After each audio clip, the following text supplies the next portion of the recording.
મહીસાગર જિલ્લામાં પંચાયત માર્ગ અને મકાન વિભાગની ત્વરિત કામગીરી ભારે વરસાદથી ધોવાયેલા માર્ગનું તાત્કાલિક સમારકામ પૂર્ણ બાલાસિનોર રાજપુર સાકરિયા કોતરબા બોર રોડનું સત્વરે સમારકામ થતાં વાહન વ્યવહાર સરળ અને સુરક્ષિત બન્યો। મહીસાગર જિલ્લામાં તાજેતરમાં પડેલા ભારે વરસાદને પગલે જિલ્લા વહીવટીતંત્ર સંપૂર્ણપણે એલર્ટ છે અને નાગરિકોને કોઈપણ પ્રકારની અગવડતા ન પડે તે માટે સતત કાર્યરત છે।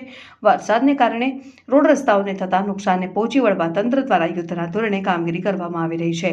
મહીસાગર જિલ્લાના બાલાસિનોર તાલુકામાં પસાર થતા બાલાસિનોર રાજપુર સાકરિયા કોતરબોર રોડ ઉપર ભારે વરસાદને પગલે રોડના સાઇડ શોલ્ડરનું મોટા પાયે ધોવાણ થઈ ગયું હતું અને રસ્તાની બાજુનું ધોવાણ થવાથી વાહન ચાલકો માટે અકસ્માતનો ભય ઊભો થયો હતો અને વાહન વ્યવહાર પ્રભાવિત થાય તેવી પરિસ્થિતિ સર્જાઈ હતી।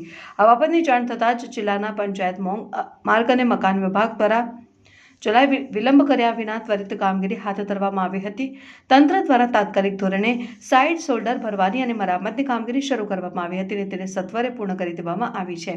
પંચાયત R&B વિભાગની આ સમય સૂચકતા અને ઝડપી કામગીરીના પરિણામે આ માર્ગ પરનો વાહન વ્યવહાર પૂર્વવત સરળ અને એકદમ સુરક્ષિત બની ગયો છે। તંત્રની આ સક્રિયતાથી સ્થાનિક નાગરિકી અને રોજે રોજ પસાર થતા વાહન ચાલકોને મોટી રાહત અનુભવી છે। પાટવી ગુજરાતી ન્યૂઝ રાજુ સુપર।